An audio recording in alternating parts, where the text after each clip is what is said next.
Welcome to Landlord Diaries, where we talk about midterm rentals and the opportunities behind them. We'll share landlord stories, talk about maximizing investment potential, and discuss how to live the very best landlord life. This podcast is proudly brought to you by Furnished Finder, the place for everything midterm rentals. Remember to like and subscribe if you enjoy our content. It's your Power Hour with Kelly Bailey and Katie Lyon, hosts of the Landlord Diaries. Coming to Kelly, you. you always give me so much energy. You just give me so much energy. I love it. I decided to switch it up today. I'm in Austin, Texas. I've got a handful of midterm rentals. Katie, you're in Denver and Iowa and Florida. She's all over the board with out-of-state investing. And Katie, what do we have today? Today we get episode 2 with Amelia and Grace, who are the founders and ladies from WIIRE, Women Investing in Real Estate. So WIIRE with 2 I's, people, 2 I's. These guys are so great. I have a special place in my heart for them because they're both from Iowa, where I'm originally from. They're just like super down to earth, but very smart and strategic women who are not only doing this for themselves, but they're leading a community and a group of women. And they've taken the hardy task of trying to connect women investors and also educate everyone. And they've really adopted the rising tide effect, whereas, you know, when the ocean rises, all the boats go higher. So educating everyone, giving everyone resources and tips, and just a really good sense of community. So they've got so much good information. They also both have very impressive portfolios, so you know what they say is legit. So it's a really good conversation with them. I would like to remind everyone this episode and every episode is brought to you by Furnished Finder. We also have our sister company KeyCheck that has paid lease templates if you're looking for them. Tenant screenings, background checks, credit card processing, all of those tools for landlords out there. So please enjoy.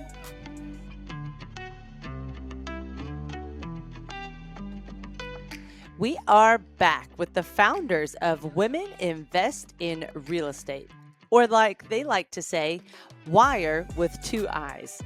Amelia McGee in the Des Moines, Iowa area, and Grace Gudenkauf in the Cedar Rapids, Iowa area, and now in Tucson, Arizona as well. These ladies specialize in travel nurse housing in the Midwest and love to educate other investors on how to double your income with midterm rentals. In episode 21 of the Landlord Diaries, we talked with Grace and Amelia about 10 steps to jumpstart your next real estate investment. Today, we are back to discuss one of their other trainings, 3 steps to launch an MTR and double your rental income. Woo! I'm excited about this topic. Hi, ladies. Thanks for being here. How are you? Good. Thank you. We're so excited to be back and share some more knowledge. Woo, woo. Well, let's play a little catch up first and a quick up to date. So last time we talked, Amelia, you had 36 doors, 8 of which were midterm rentals. Grace, you had 19 doors, 12 of which were midterm rentals. Fun addition, what is the value of each of your portfolios and any new additions to those portfolios since the last time we talked? And Amelia, do you want to go first? Yeah, definitely. That's a question that I actually don't 100% know the answer to, just because I do a really bad job of tracking my actual portfolio's net worth. So if you're like me out there, don't feel too bad about that. But I would say my portfolio has remained the same, except for we did sell a single family property. And so I'm down 1 door, but we made a very nice profit off of that and are going to reinvest that money elsewhere. But my portfolio is probably worth around 1.6 million, I would say. A lot of it is in smaller towns in Iowa. So they aren't, these properties that are worth hundreds of thousands of dollars, but they're really good for cash flow. Awesome. Yeah. And I've added, I think, 3 or 4 doors, a couple of which have been flips. Hoping to close on my first property in Arizona this week, which is super exciting. Yeah, I am very excited about that. And I think my portfolio is around the $2 million mark. I'm also in a smaller area, but in an area that's a little bit bigger than where Amelia's at. So I think my average single family worth is like the 150, 160 area. Well, Grace, this is a new addition in Tucson, Arizona. So, what brought you there and what has changed in the investment world jumping in Arizona versus in the Iowa area? hmm So I've done my entire portfolio with my partner slash life partner, Brant. He decided about 6 months ago that he wanted to go back to getting an engineering job. I think I always tell everyone self-employed life is not for everybody. And I think he's somebody who would like to leave work at work and be done with it. So I told him, okay, do it, but let's at least go somewhere cool. And I thought it'd be a great idea for us to be able to invest in a secondary market and learn how to invest long distance and hire stuff out. So that's been awesome because we started DIY. And then the difference between the markets, not a ton. It's a more expensive out here. I would say the biggest difference was I'm not used to battling on the market. In Cedar Rapids, where I invest, I buy nearly everything off market, where I'm the only person talking to that seller. I found that seller. And I have a lot of power there. In Tucson, I didn't have those connections. I didn't have those in, so I had to play on the market, and we lost out on a couple. And I was like, man, this is really hard. I want to go back to Iowa where I'm like the number one person of being able to get in touch with all these people. But yeah, that was the biggest difference for sure, is on market versus off market. I'll add in just a little bit of feedback there because Dave and I bought a couple of our midterm, really most of our midterm rentals during the height of the boom in Austin. And it was really invaluable having that investor friendly agent, which happened to be our brother in law. So we don't use him because he's our brother in law, it's because he's the best. And what he does really well is he kind of does a personality check or like a profile check on the realtor and checks in at the beginning and says, hey, we're thinking about coming in with an offer around here. Does that seem like it would be a good fit? And then he likes us to be, I think, one of the last offers submitted. And then he'll follow up again. Hey, are we still on the right page? Like, is this still around a good idea? And some realtors will play and some realtors won't give any of that information. So he just does a really good job with that. We've secured, I think there was 10 to 12 offers on the one that we secured in Georgetown, which is my favorite property. And that one we ended up writing a letter with as well. I think we've done that with most of ours. And then the second one in that same neighborhood, we decided we're not going to compete with everybody this time. Let's see if we can just put a 24-hour cap on it and submit it like at offer or a little over offer and see if they like it. And they like that one too. So he does a really good job. What house did you end up securing that you're going to be closing on? It's actually going to be a property that we're going to flip to ourselves for our primary. So we're buying it under our LLC. It's like a 3-2 single family brick mid-century house. And then we're going to flip it and then refinance with like an FHA or a conventional loan. Awesome. Very exciting. Well, let's move on to your word of 2023, elevate. How have you proactively seen this implemented in your real estate this year? That's a great question. I think Grace and I have actually been doing a really good job, not only with WIIRE, but just in our personal businesses of really trying to elevate this year.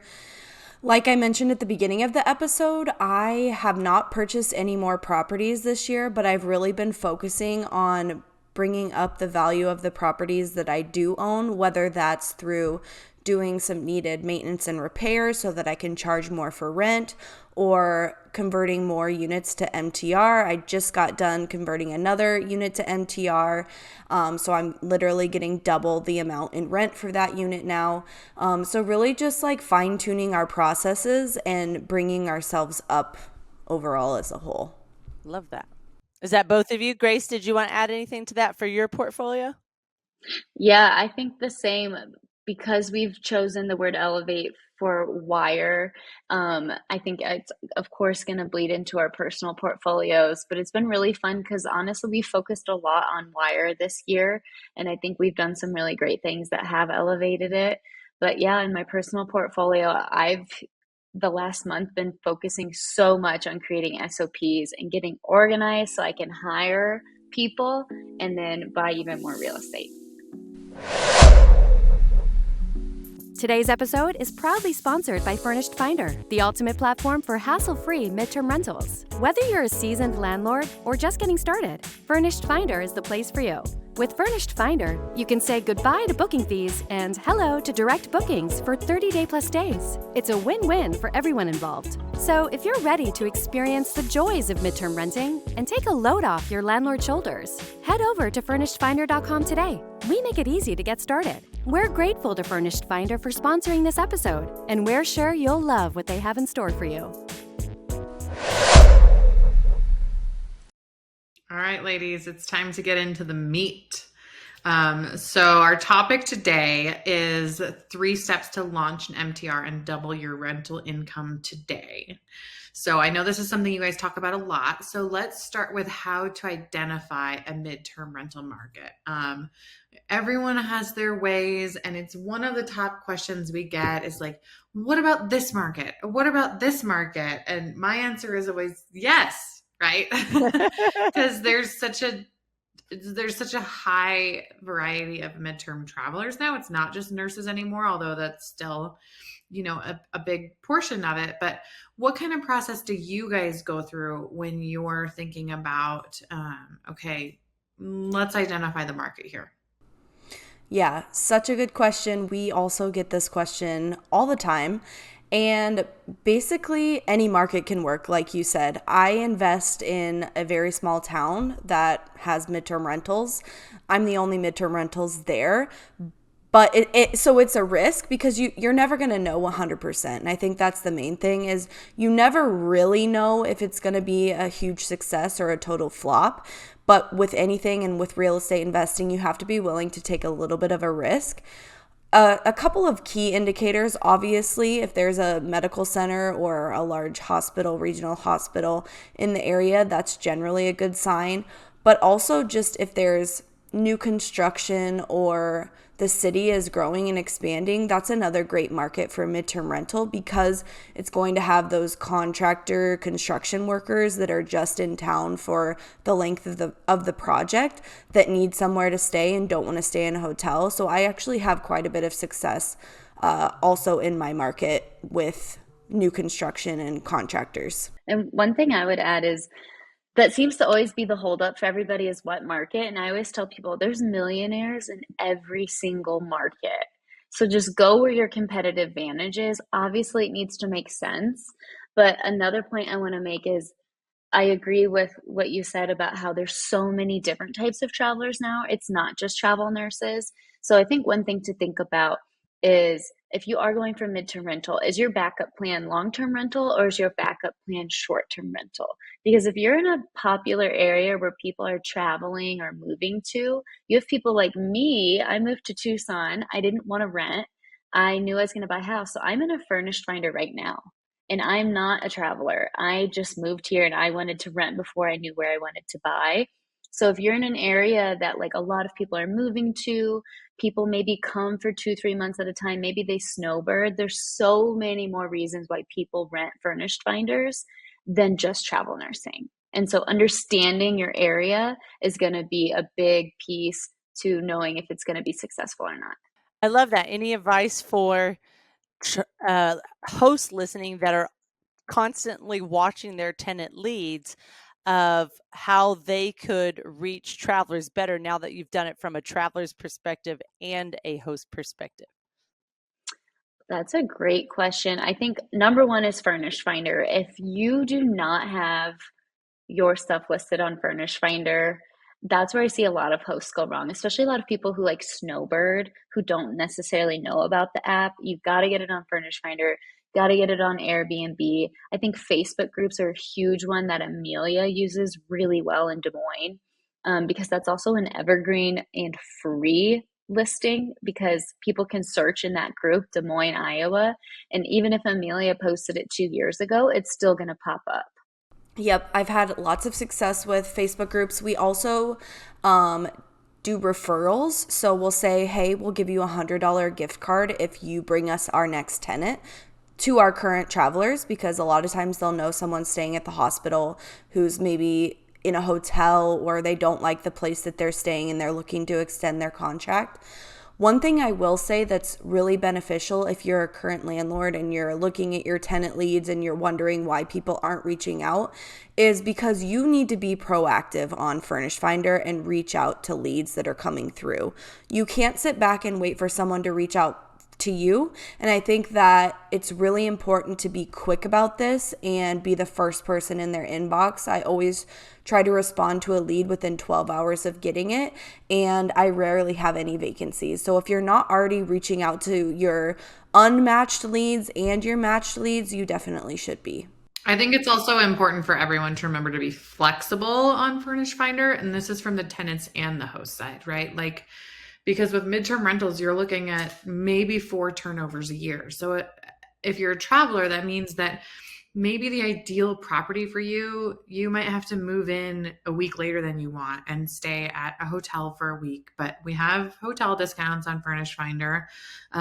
It might mean that you need to up your budget a little bit. I see a lot of travelers that I get an unmatched leads, and I'm like, I think this might be your first time midterm traveling, because the rates that you're hoping to get are also the rates that I wish my mortgage were, but that's not the case, right? So just to be flexible and adaptable, and to know that every potential match is a potential match, and it's worth a conversation.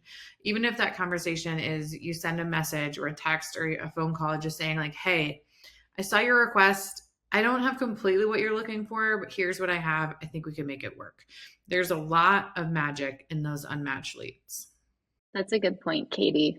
Another thing I would say is updating your listing when it's closed, because I reached out to multiple people when I was moving to Tucson, and one girl like 2 days later was like, oh yeah, I've had a renter in there for months. It's not available. I'm like, it takes 9 seconds to go and update the listing date.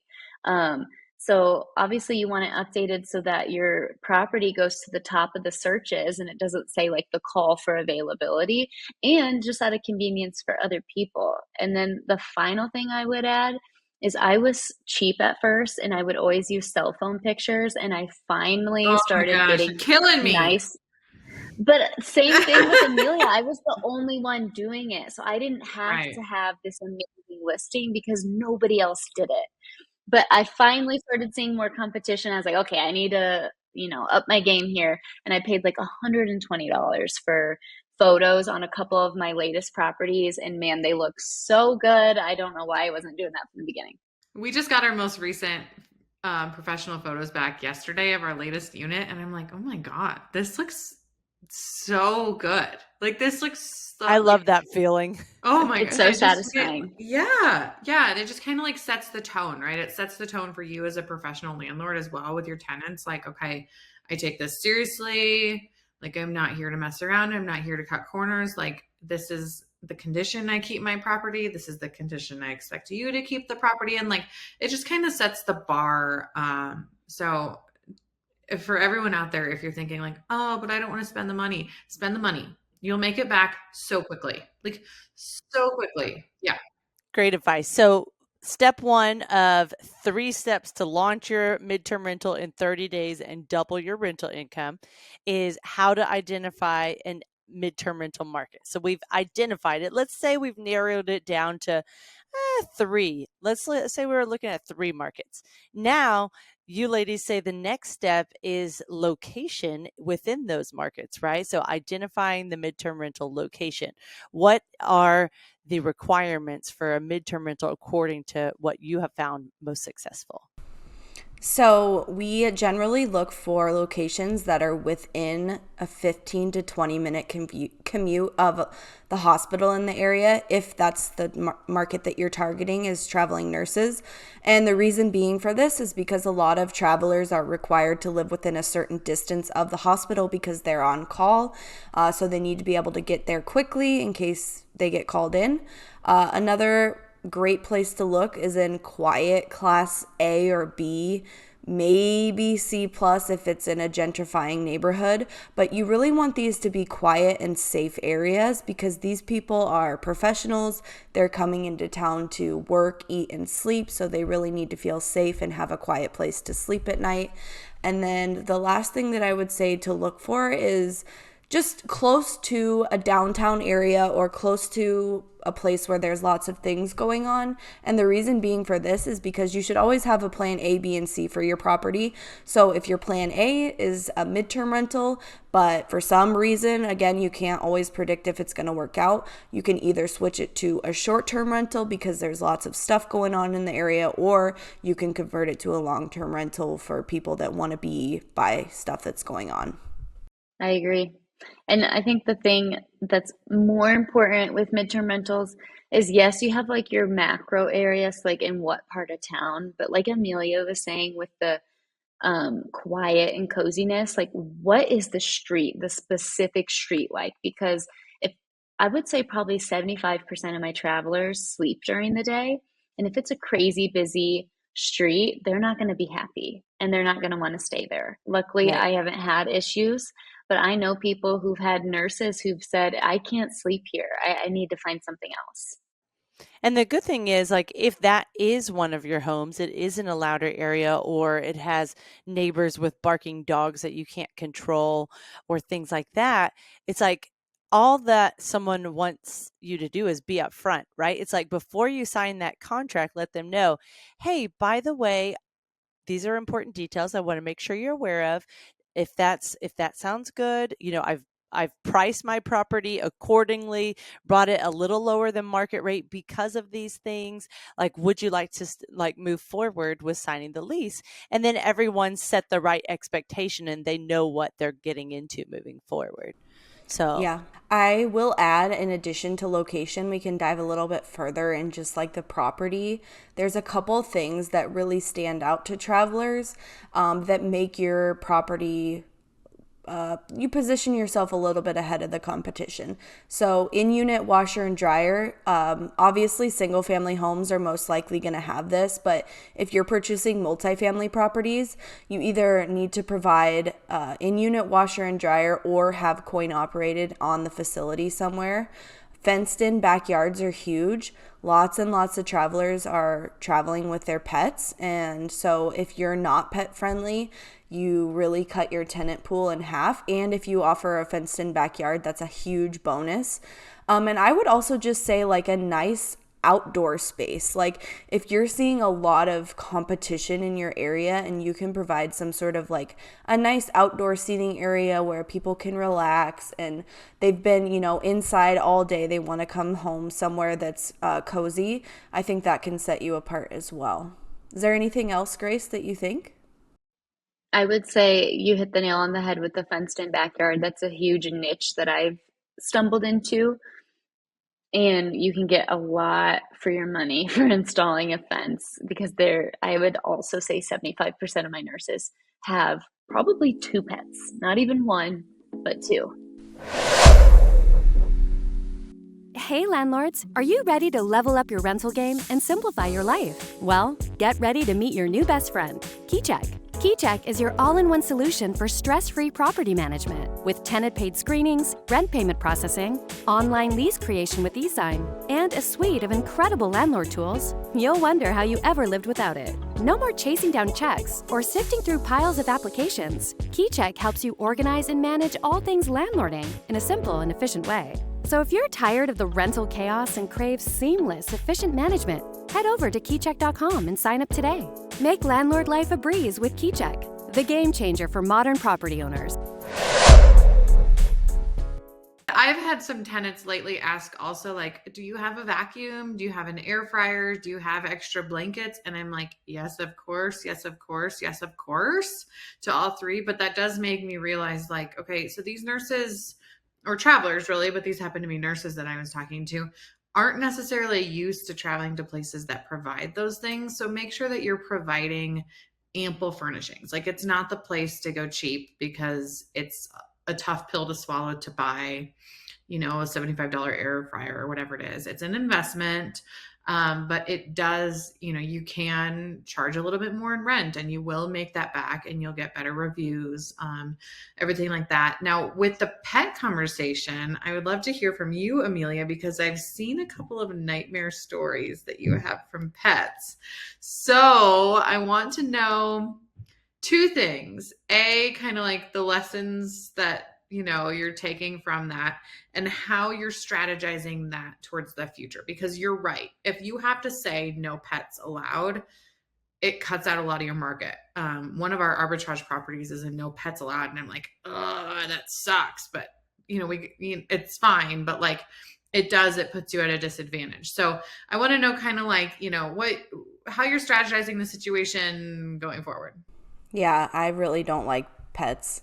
I keep saying to Grace that I'm not allowing them anymore, and then I keep getting booking requests that have pets, and I'm like, well, gosh, I guess I gotta allow pets again. But a couple things that I've done to position myself better. One, I've started taking more of a deposit for pets, and before I was taking a non-refundable pet fee one time, which you can do in Iowa. I don't know if you can do that everywhere. But now I do a refundable pet deposit of $300 per pet, which is on top of their regular deposit. Plus I charge a monthly pet fee. And I also have switched my couches to all couches that have couch covers that I can replace if needed or wash if needed, which has been huge.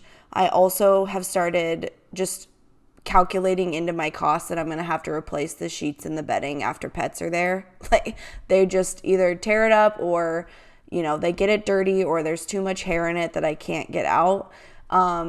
Just so interesting because we're pet friendly and I don't have any of those stories. I've never had any of those issues. Well, my units are all studio apartments. And so I don't know if it's because the pets are only in that area all day long, whereas in a house they're around other things, but like the beds in the room, the couches in the room, like they're just in that room all the time. So you also don't have a yard, so I feel like that's a big. I actually do have a big yard. It's just not fenced in.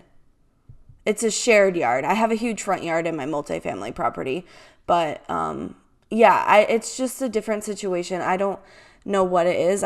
But that seemed to have helped, taking a bigger deposit and then just pet guarding my properties better, I think. So what were those scenarios?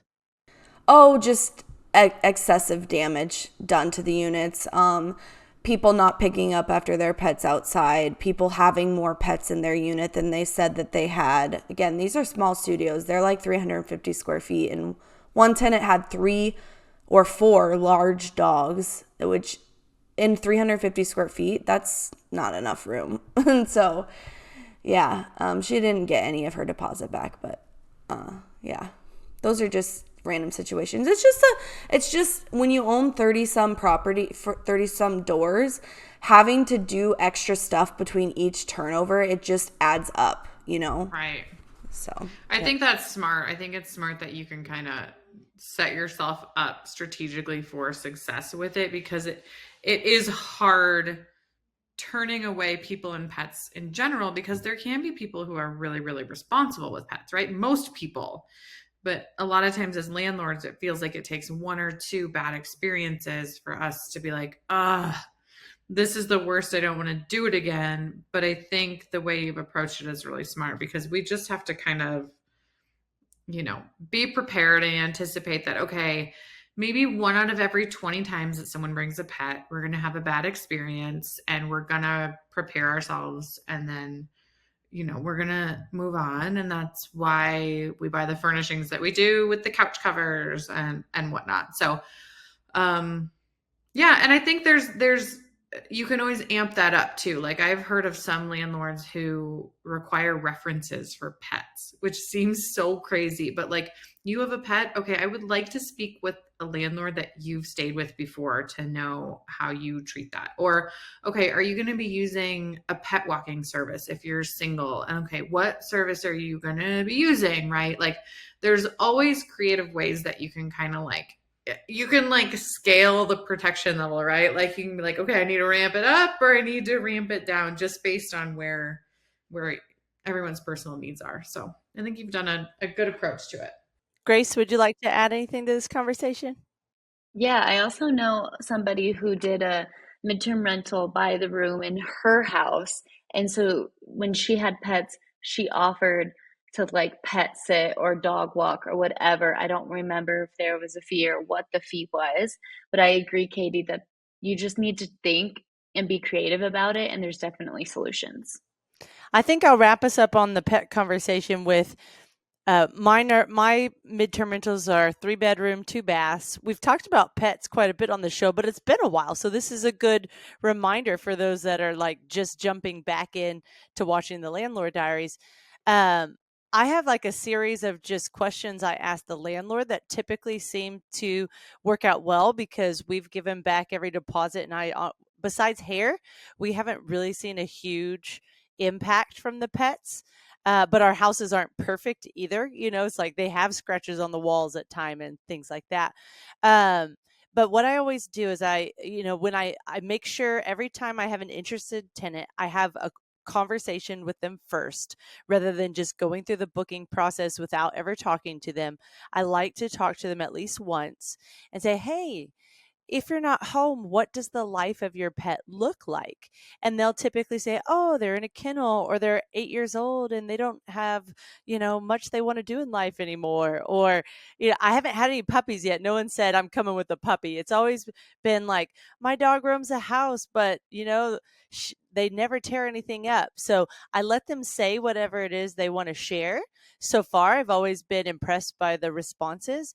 And I remind them in the house rules, if they can't, like if their pets like to be on furniture, then just a reminder to put a blanket on top of the bed or on top of the couch. So that's protecting those things that they're on top of.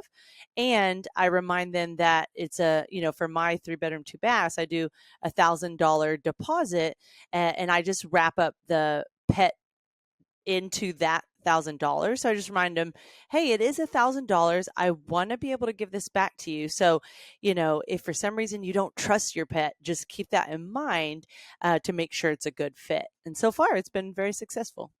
So, ladies, we have made it to we have not made it to the final step yet.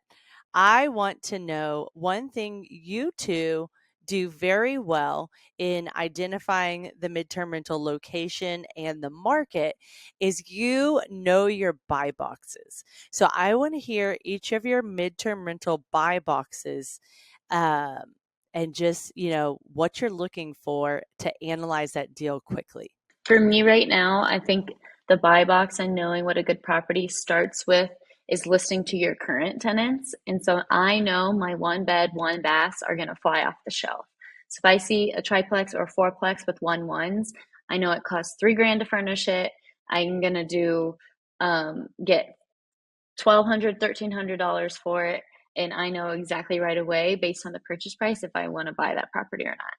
I would say that I use the formula. I don't know if you guys have heard of like the 1% formula on here or not, but I generally look for multifamily properties. So when that's in my buy box, specifically for midterm rentals, because I like the security of having multiple streams of revenue coming in from a property with midterm rental, because there can be vacancy from time to time and you don't know for sure if it's going to work out. So I generally tend to use like the 2.5% rule with a midterm rental. And the reason for this is because there's a lot more expenses that come with a midterm rental that you have to bake into your numbers. So you're obviously paying to furnish the unit, you're paying for utilities, you're paying for Wi-Fi. There's just extra costs associated with it. You're paying for lawn care and snow removal. So you really need to make sure that there's a good cushion there for you to still make a profit. So what that would look like, if I was to buy a duplex for $200,000, I'd be looking for the rent roll for midterm rentals on that duplex to be around $4,500 a month. That gives me plenty of cushion to pay my mortgage, pay property taxes, pay all the utilities, and still make a little bit off the top. So if you're looking at a property for midterm rental specifically, I would probably be using the 2.5% rule to do fast math to determine if this property is going to work out or not. And if anyone isn't familiar with the 1% rule, it's that if you take the purchase price of a property and you take 1% of that, you're looking for that as an easy monthly potential rent charge, right? So if you have $100,000 property, you're looking to rent it out for $1,000 a month, right? So if you take that, apply it to 2.5%, there you go. Bada bing, bada boom. Math is fun. One quick observation between you two and Grace, for all intents and purposes, I'm going to still say that you're in Cedar Rapids for this, but you guys are 2 hours apart and your strategies are the same, but your buy boxes are different, like very different. And I mean, Cedar Rapids and Des Moines, they're different markets, but you're still, Midwest, Iowa. It's not apples and oranges completely. And I think what that represents that's important for listeners is that just because someone else is doing it one way doesn't mean it's the only right way.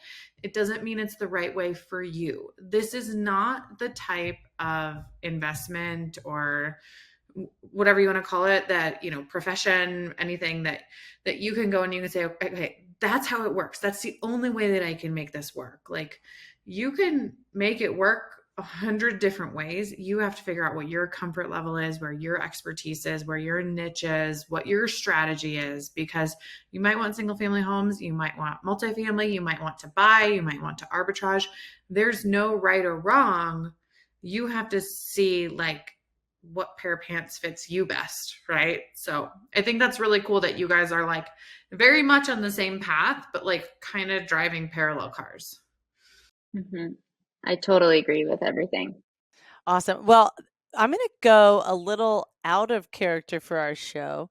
And I think one thing you both do very well is analyze, markets, analyze locations and your buy boxes, and you speak to them very clearly. That is easy for someone to receive what you're saying and translate that into a very usable format for whatever model they're doing.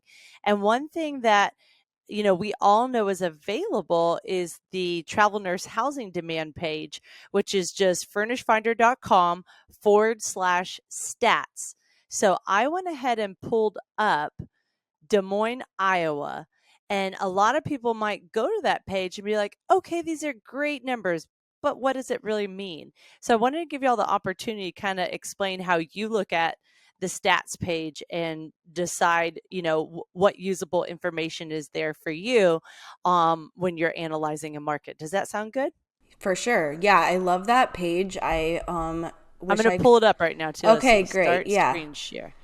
For sure. I was like, I wish I could pull it up right now because I'd love to kind of walk through it. But a couple of things that I really hone in on are, if you want to scroll down, Kelly, I look a lot at the pricing and like to see, okay, where are the majority of the properties priced at? Because I obviously don't want to price myself out of the market, but I also don't want to be in the lowest sector. I like to be somewhere in the middle for my units because that tends to be, the highest percentage area. I'm probably going to be successful if I price my unit at that point. So I use a lot of just looking at the pricing. The other thing that I look at that I'm not really sure how to quantify this, but it's the number of units that are available or the number total. And people always ask me, how do you know if that's a lot or a little? And there's really no tried and true answer, but the way I think of it is like, okay, so in Des Moines, there's 306 rental properties.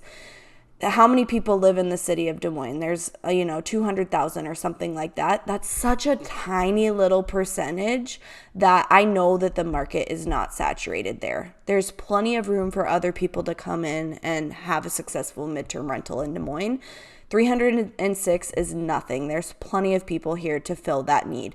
Now, I'm not saying everybody come and invest in Des Moines. No, I'm just kidding. It's a great market. There's lots of room for people here. But those are kind of some of the things that I look at. What about you, Grace? Yeah, I think I always look at this page to get started, but I think even more important in this page is after you get your first tenant, really listening to where they're coming from, what their stipend is, what they're looking for, what they're seeing in the travel nurse market or whatever market it is that they're in. And Jesse Vasquez does a really good job of teaching people to pay attention and ask questions and understand where the demand is coming so that you can go meet it. I like to look at the ratio too. And I there's no golden number, right? But when you look at the number of searches and housing requests, and then you compare that to the number of rentals.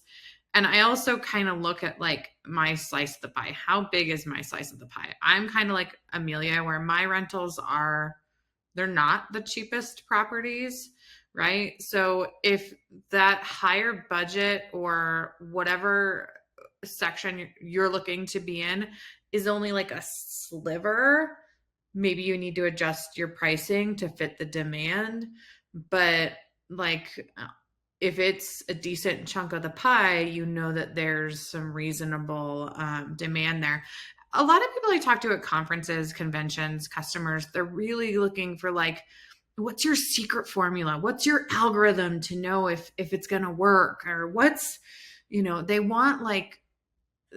want to plug in the numbers and have a machine spit out like a green light, a yellow light, or a red light. And you're just not going to get that.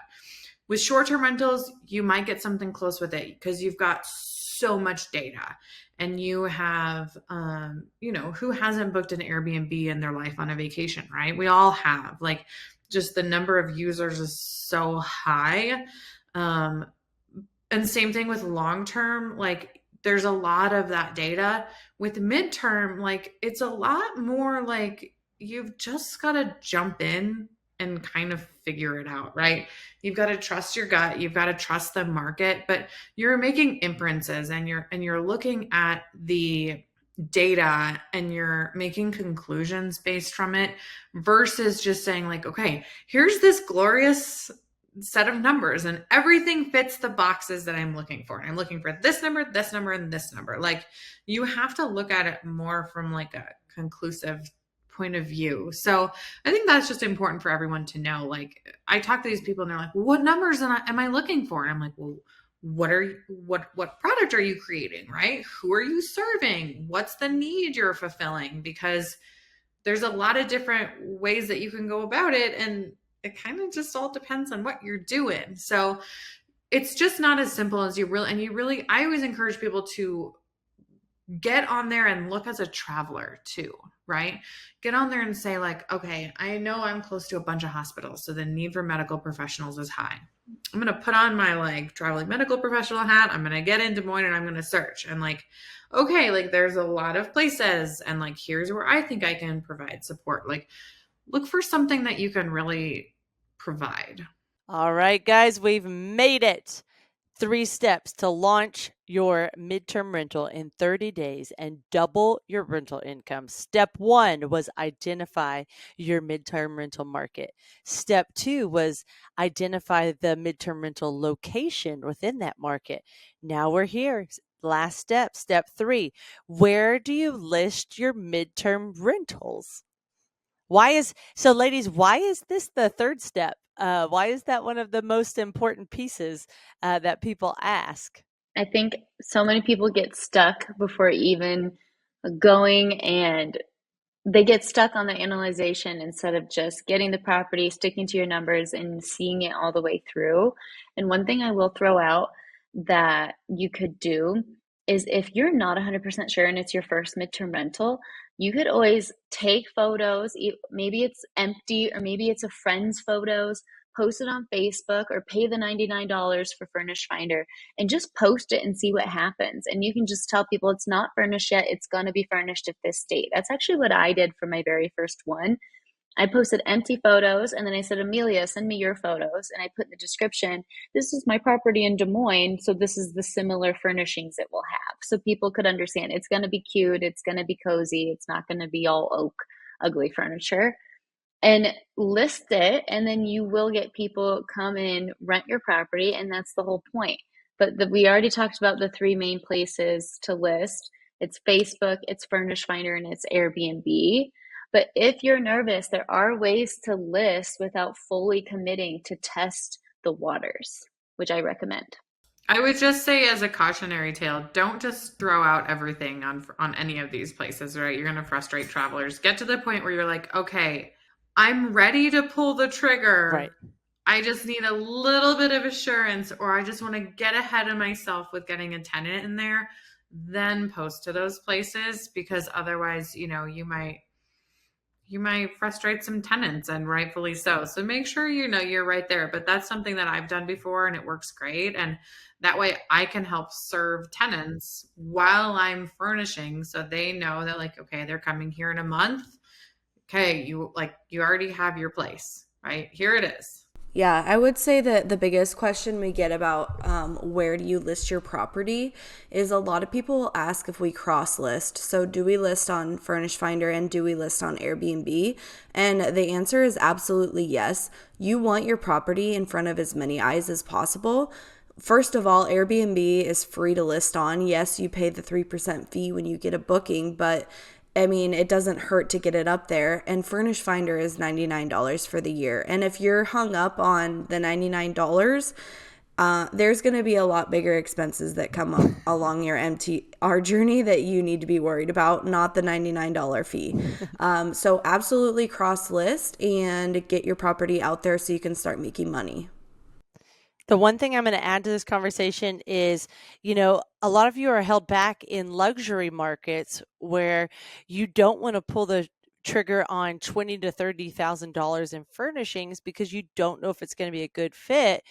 And rightly so. Like if you are in a luxury market with short-term rentals and you want to jump into the midterm rental game and you have a long-term home that you're looking to convert, well, there are some ways you can test that out.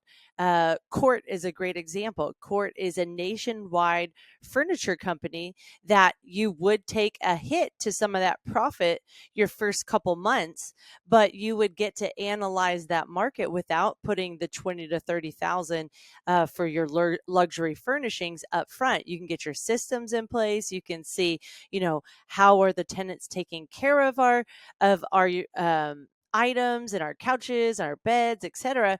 So I don't know. I think it's I don't know how much court is for each property, and it's not a blanket statement. It's like you'd have to call them and get them to work it up for your individual property, but build that into your cash flow. Like maybe instead of making $4,000 on cash flow per month, you take a hit and make $2,000 those first couple months.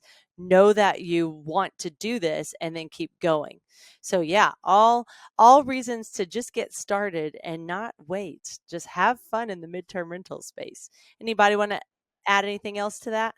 I would say if you're nervous about cross-listing, Hospitable is a great app to keep track of your calendar, and also can do other things like send auto reminders or coordinate with your cleaner. So pay the $20 or $25 for Hospitable, and then you'll make sure that you're nice and organized for all your tenants. I think one final thing that we haven't touched on that much, we touched a little bit, is just the furnishing part, which gets people hung up. And you were just mentioning the $20,000 to $30,000 range, which I am like, wow, that's crazy. That's I would say for a 1-bedroom, I usually budget around $3,000 to $4,000. So I'm getting a lot of my products off of Amazon, Target, Walmart, Facebook Marketplace is a great place. Recently, I found that there's a lot of resellers of Wayfair and Overstock returns. So they'll buy pallets of these items that are not even used at all, and then they'll sell them on Facebook Marketplace. So if you find one of those sellers, you can usually tell who they are. Ask them to come to their warehouse and look at all their stuff and get a bulk deal on furniture. That's a new trick that I've learned, and it saves me a lot of money, and I get good stuff. So don't be too scared about furnishings. You should really only budget $3,000 to $4,000 for a 1-bedroom, $5,000 for a 2-bedroom. These don't need to be luxury if you're not in a luxury market. I'm so glad you added that in, Amelia, because I don't want anyone to get that impression that to get started you need 20 to 30K for furnishings. It's like not every market needs that, and I don't think any of our 4 markets needed that. I do my 3 to 4 bedroom, or my 3 bedrooms. I've furnished typically for around 5,000, but we put a lot of time into that, because we're only doing it. We have a truck. We're in Texas, and we only do it, once a year or something. So we just put in a little extra effort during that time period. No, last time I furnished a studio, and I was like, Kelly, I did so good. I did the whole thing for like $2,900, and I was so proud. And she goes, "That's so great. Like, we did our last 3-bedroom house for $5,000." And she meant it so sweet. And I was like, oh man. But it depends on, like, if you're going after higher level tenants, like, what's your target market, right? Like, then they're going to want more luxury furnishings, right? Kelly and I talk about this all the time. You have to revolve everything you do around your tenant. Who's the tenant you're looking for? What are you going to charge in rent? If you're going to charge top dollar, you need to have nicer furnishings than someone who's going to be, below average. So what's your take, right? I think it's also a give and take between, do you want to spend the time running around getting stuff off Facebook Marketplace to save a couple $100 like Kelly probably does? Or are you like me and you're just like, I'm just going to order it off Amazon and get it delivered to my door most of the time because I don't have the time to be running around and securing items. And I hate Facebook Marketplace sometimes because it's just it can be a mess. So yeah, it's a give and take. Do you have time and do you have a truck, or are you wanting items delivered to your door?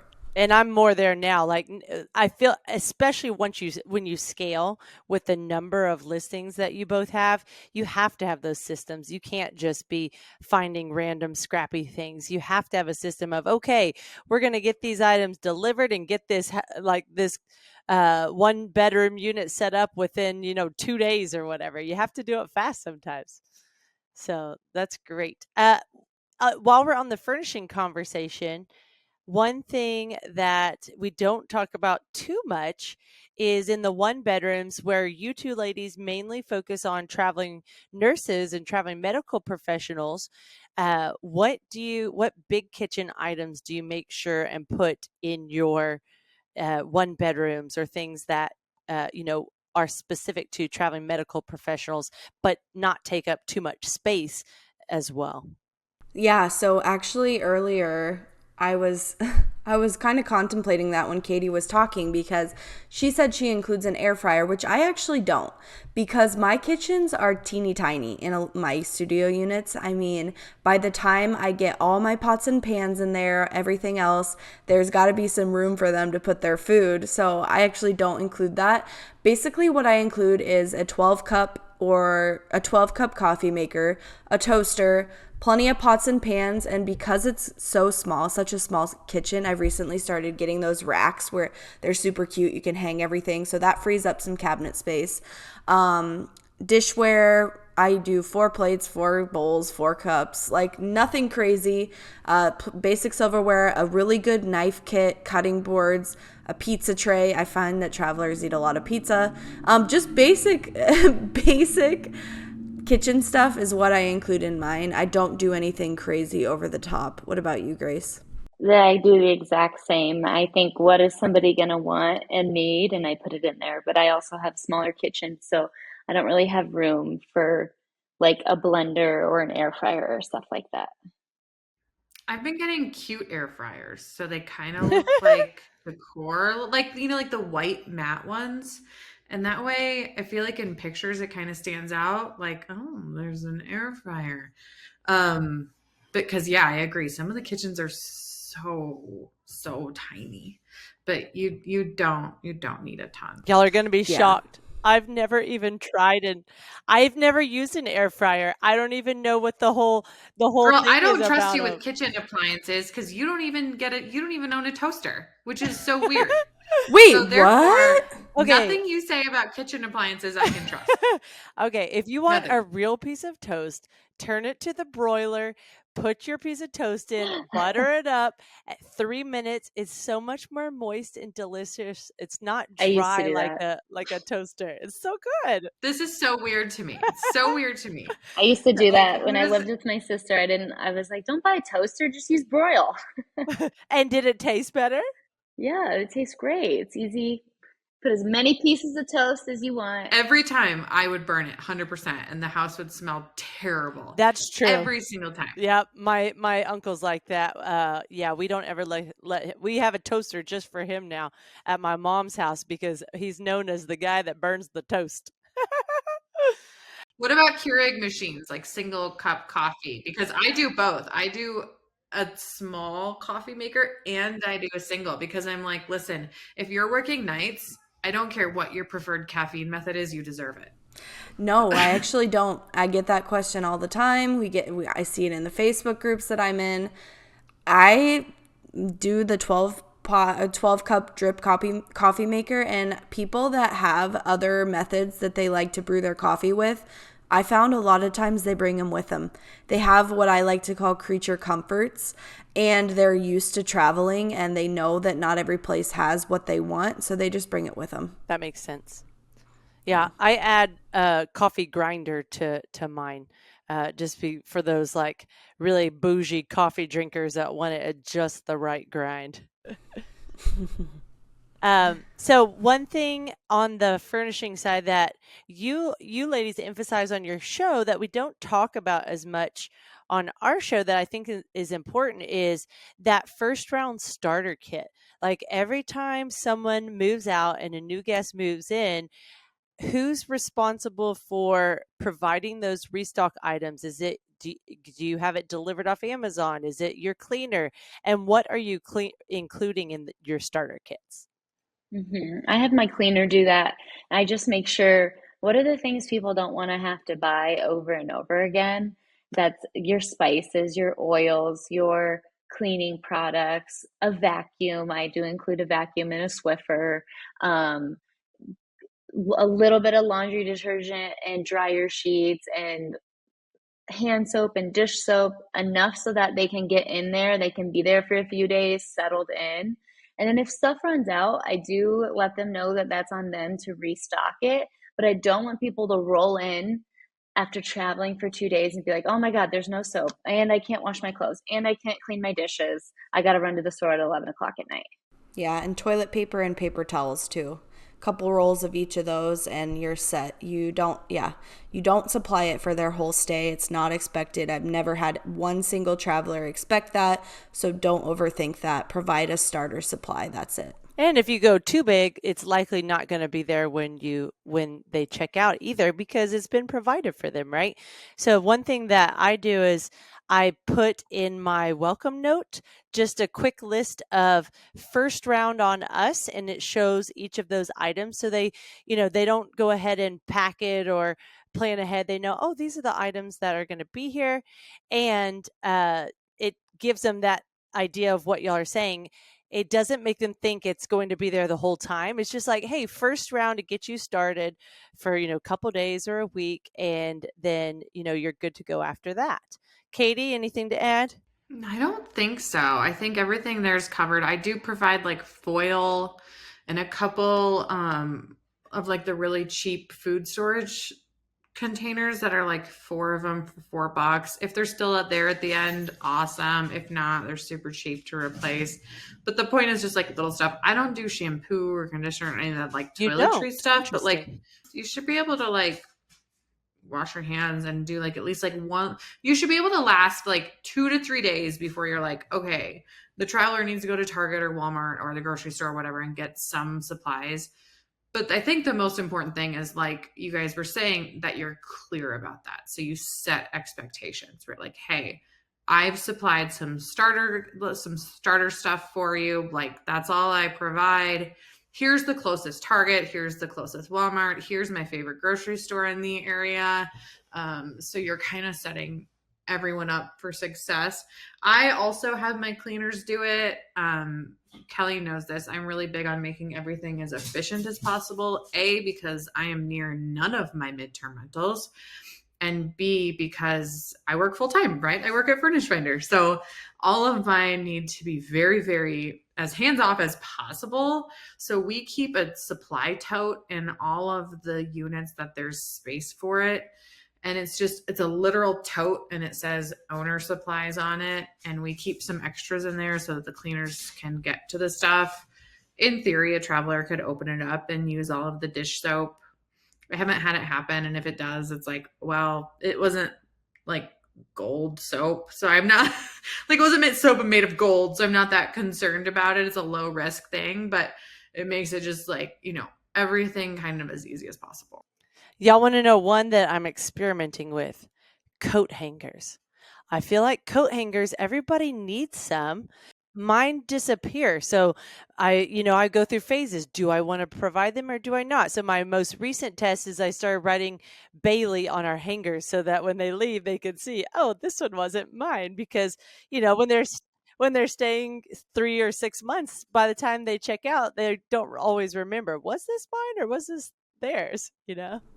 I've had those disappear too, but it's like $3 to replace them. So I just, whatever. I don't even take it out of their deposit, although I probably should. It's probably good business practice to do that. But I'm like, was there any in there when they got here? Like, I don't even remember, I don't know. So, let's see. Amelia, you utilize the unit feature on Furnish Finder. How have you liked the functionality of that, Amelia? Yeah, I really enjoy it. I use that for my 11-unit apartment building, of which 6 are MTR units. So that feature actually saves me quite a bit of money per year. Otherwise, I'm going to be honest, I don't notice like a huge difference in the way that bookings come through or the way my listing looks. It's still very similar to having individual listings. I do have individual listings for each one of my units still, but they're, I'm only paying that one-time fee to list them all at the same address, just different units. But I really enjoy it, and yeah, I would recommend if you have a duplex or bigger that has MTR units and you're not utilizing that feature, you do it. I remember I started halfway through the year, I think, on mine, and they prorated the rate for me. So you can just pay like whatever the additional amount is for the number of months left in the year on your subscription. All right. I think we're wrapping up towards the end. We have about 3 questions that we get often in the comments on our show that I wanted to make sure that we cover today. And one is, both of you are more focused on traveling nurses and traveling medical professionals. So what do your leases look like, and how do you handle canceled nurse contracts? That's a great question. My midterm rental lease looks very similar to a long-term rental lease. You just have to think, okay, what are the things that are different? Lawn care, the length, if something gets canceled, and utility. So those are the 4 differences. And then for me, I think I have a $100 cancellation policy. I don't hardly ever enforce it. And then I just tell them, you're on the hook for the lease until I find another suitable tenant. And I work my hardest and quickest to do that for you. Yeah, we tend to be pretty understanding and caring, but like Grace said, we just include in our lease that you are responsible for rent until we can replace you. And most tenants are just fine with that. I feel like that's pretty fair for both the tenant and the landlord. And that's how we word it. Awesome. I love that. Second question, insurance. People always want to know, how do you handle insurance? Do you need just the standard insurance? Do you need multiple forms of insurance? And I know you ladies promote Steadily on your website. So do you use Steadily, and how do you handle insurance at your properties? Yeah, great question. So I first of all recommend talking to your insurance broker they're going to have the best answer for that question. But some insurance companies view midterm rentals as long-term rentals and are going to insure them as such. And some see them as short-term rentals and they're going to insure them as short-term rentals, which is kind of weird to me.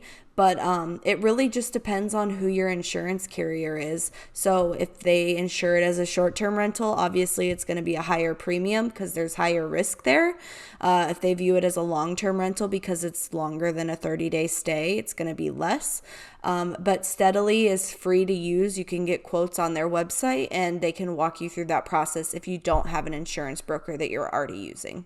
Okay, and then the third and final question from me, and then Katie can wrap us up with like a surprise fun one. LLCs, we get that question a lot, especially arbitrage and, ownership. Do you put all of your properties into one LLC? Do you do individual LLCs, or you just say, I don't want an LLC at all? What are both your styles? I know that both of us own most all of our properties in our LLC that are rental properties. I personally have 2.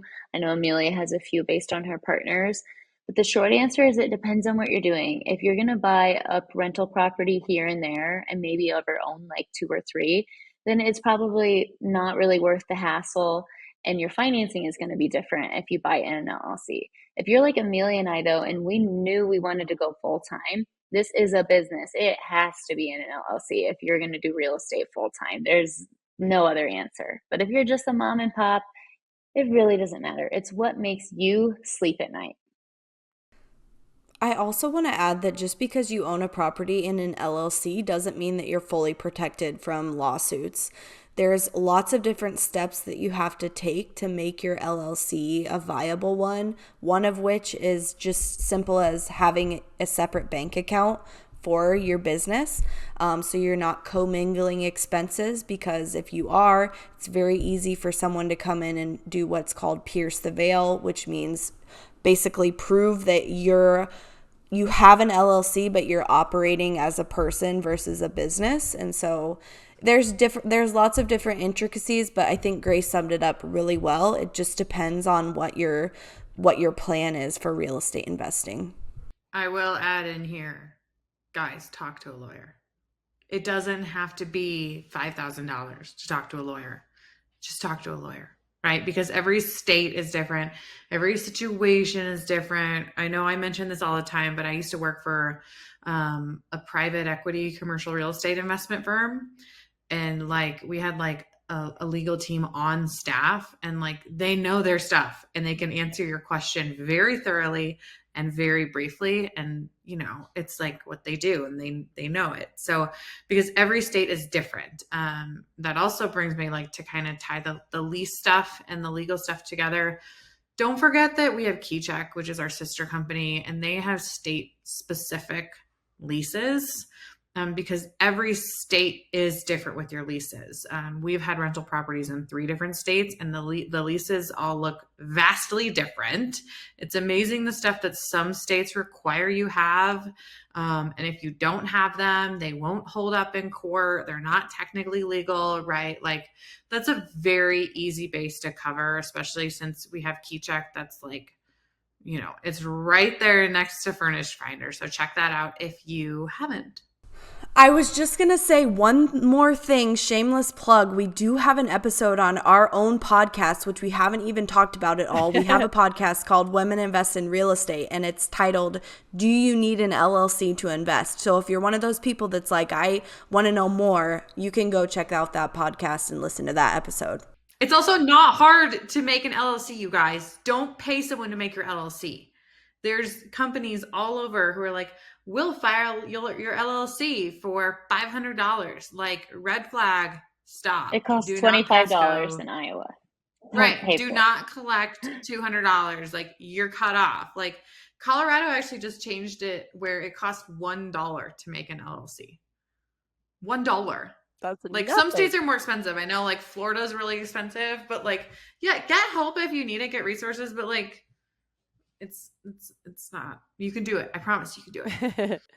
Well, I think this is a great way to wrap it up. Amelia, Grace, if anyone wants to connect with the WIIRE community or either one of you guys, why don't you each share how you'd like them to do so?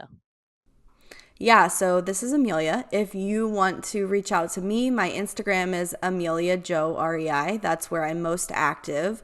And then we also have WIIRE, which our Instagram is WIIRE.community. And we have a free Facebook group that's just Women Invest in Real Estate, and a podcast, which is Women Invest in Real Estate. If you try to search just WIIRE on Apple Podcasts or Spotify, it won't come up, so you're going to have to type out the whole thing. But that's just a summary of where you can find us. And then Grace? Yeah, you can find me at grace.investing on Instagram.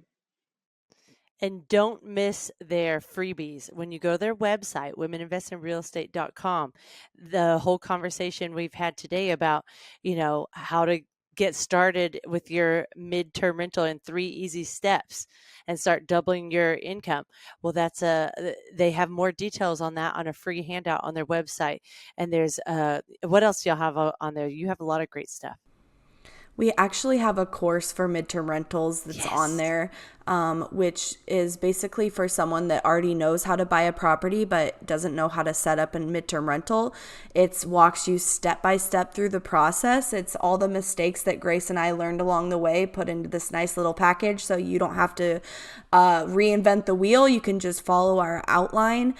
So that's on there. There's a property management course. There's just a couple different things. We have a blog, so check out our website and follow us on Instagram. And I love that you ladies keep it affordable, because there's so many excellent trainers out there, but you have to know you want that investment because they're thousands of dollars. And you ladies provide like self-guided courses that are a couple $100. It's like very affordable. So thanks for being here. We always enjoy our conversations with you. If you didn't catch their first episode, it's episode 21 on the Landlord Diaries.